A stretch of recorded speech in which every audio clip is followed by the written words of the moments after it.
Hey, I'm Aharon Rabinowitz, and you're watching Red Giant TV. In our last episode of Red Giant TV, we looked at a cool way to use audio to control time.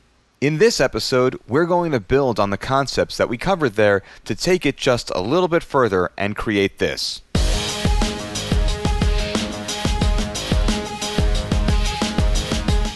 Now, you've probably seen this sort of effect before. The speed of the video is timed to the audio, and the image brightens or changes color as that happens. And if you haven't seen it, well, now you have. Okay, important note here. If you haven't watched part 1, I'm going to strongly suggest that you do. I won't be reviewing the basics of sound keys and time again here. And on that note, if you don't have sound keys or any of the other Red Giant products that I use, you can download a free trial from the Red Giant software website. And if you don't have Adobe After Effects, then I'm pretty sure that you can download a trial version from Adobe's website. And if you don't have a computer, well, then there's really not much I can do for you. But for the rest of you, let's continue. So, here I am in After Effects in a composition with a bunch of ArtBeats footage. These are clips from their Fitness HD library, which is, I have to say, some beautifully shot footage of people working out at the gym or exercising outdoors. Good stuff that's going to really lend itself to our project. Of course, it also reminds me that I should hit the gym myself since I haven't been there in a couple of years, maybe. Yikes. As you can see, I have a series of crossfades set up between each clip. Not much to it. Now, jumping into my main composition, I have the fitness composition nested here, as well as some audio from the Smart Sound Strata series, which you're hearing in the background. And I've also got a solid layer with trapcode sound keys here, already connected to my fitness footage pre-comp.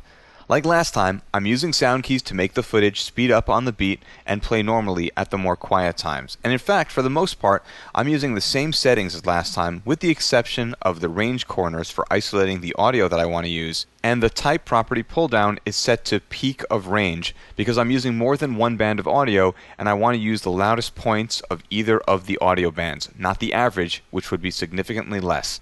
Now, in addition to retiming the video, we're also going to use sound keys to brighten up and recolor the footage on the beat, and I'm going to do that with the help of Magic Bullet Looks. Again, if you don't have Magic Bullet Looks, just download the free trial from the Red Giant software website so that you can follow along. I know I talked about looks in a previous tutorial, but if you've never heard of or used Magic Bullet Looks, let me give you a very fast breakdown. Magic Bullet Looks is a plugin that can recolor your footage and add certain effects to create different film looks. Looks like these are often used to emulate different film stock or to convey mood or location in a scene, and with over 100 presets, the ability to alter those presets, or to even create your own looks from scratch, Magic Bullet Looks is very flexible. Now, Looks is not just a plugin for Adobe After Effects. It also runs in Premiere Pro, Apple Final Cut Pro, Motion, Sony Vegas, and Avid Express and Media Composer. And if you buy it for one application, you get it for all that run on your platform. And any look that you create is shareable from one application to the next, and even from user to user. And while you'd normally use Looks to change the look of a shot or a series of shots from start to finish, I'm going to use it in a different way. I'll use it to change the look of the footage, but only on the beat. So, choose Layer, New, Adjustment Layer. Now, an adjustment layer is a layer that affects every layer below itself. So if you add an effect to that layer, that effect is applied to every layer below it. With the adjustment layer selected, choose Effect, Magic Bullet, Looks. And then in the Effects panel, click on Edit to get into Looks Builder. Once there, head into the Presets area by mousing over it and get into the Popular Film Looks, and then click on the preset called Mexicali. Then, move out of the presets area to see what you've done. Looks good, but I want a bit of a glow, so I'll go into the Tools area on the right, and then into the Matte area, and I'll select and drag a diffusion onto the camera, which diffuses the light to create a sort of a glow. Click OK to get out of Looks Builder and back into After Effects. OK, looking good. Alright, so now it's time to animate the effect to turn on and off to the beat of the music. But to do that, we need to run through the process of isolating the audio and creating sound keys keyframes, and we need to link those keyframes to our adjustment layer's opacity. Now, I know that basically you already know how to do this from part 1, but this time we need to do things a little differently. Instead of having the sound key's output values add to each other from frame to frame, always going up and never down, which is good for moving time forward, we need sound keys to create values that go both up and down to the beat. Basically, so that when the beat hits, we'll have values that go from 0 to 100, and when the beat hit ends, we go back from 100 down to 0. And we'll connect these values to our adjustment layer's opacity, making the looks effect visible only on the beat. So, in the timeline, I'll make the sound keys layer visible using its eyeball switch, and I'll solo the layer as well. With the sound keys layer selected, in the effects panel, I'll get into the section called Range 2. Remember, Range 1 is already being used for our video footage's time remapping, and we don't want to mess around with those keyframes. I'll click on the Active checkbox to make Range 2 active. Then, once my Range 2 selectors are made visible, I'll click on the Range 2 Corner 1 Target button, and I'll move it to exactly the same place as Range 1's. Then I'll do the same for Range 2's Corner 2.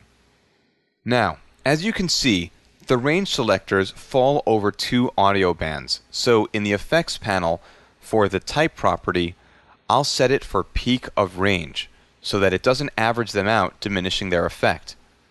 Next, I'll set the fall off to linear to create a slower transition between output values. Note, by the way, that the output min-max property is set to its default of 0 to 100, which is perfect because we'll use that as a range of 0 to 100% for opacity for our adjustment layer. Finally, I'll click on Apply to create the output 2 keyframes. Then, once that's done, in the timeline, with my sound keys layer selected, I'll hit U to reveal all keyframes, and I can now see the keyframes for output 1 and output 2. Then I'll select my adjustment layer and I'll hit T to reveal the opacity. Then I'll alt-click on the opacity keyframe stopwatch to create an expression, and I'll use the expression pick whip to connect the opacity to output 2 from my sound keys layer. Then I'll either hit enter on the number pad or just click outside the expression editor to confirm the expression, and we're done. Just turn off visibility for the sound keys layer using its eyeball switch, which brings everything back. A quick RAM preview and you can see the effect working nicely. When time speeds up, things start to turn orange and glowy. And I didn't have to do any real animation to make it happen. Sound Keys has done most of the work for me. Pretty cool. In case you're not clear on why we did this whole thing with an adjustment layer, well, remember when I mentioned that an effect on an adjustment layer affects every layer below it? Well, the opacity of an adjustment layer will determine how much it affects the layer below. Since some effects can't easily be animated to turn on or off over time, animating the opacity of an adjustment layer is a great way to control the strength of the effect. We wanted to have our Magic Bullet Looks effect appear only on the beat of the music, and if the effect were directly on the video layer, this fading up and down would be pretty hard to do. But by linking the adjustment layer's opacity to sound keys, we were able to make the effect turn on and off to the music. Anyway, as you can see, sound keys is quite powerful, especially when combined with other effects.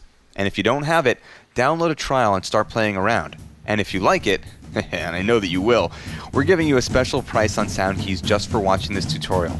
So, go to redgiantsoftware.com/promos to get this and other special Red Giant TV deals. Now, these are time-sensitive discounts. They won't last forever. All coupon codes expire 30 days from the launch date of each tutorial, and this sale was already launched during Part 1. Time is running out. So, go to redgiantsoftware.com/promos to get the coupon codes for the most current Red Giant TV discounts. Once again, I'm Aharon Rabinowitz, and this is Red Giant TV. See you next time.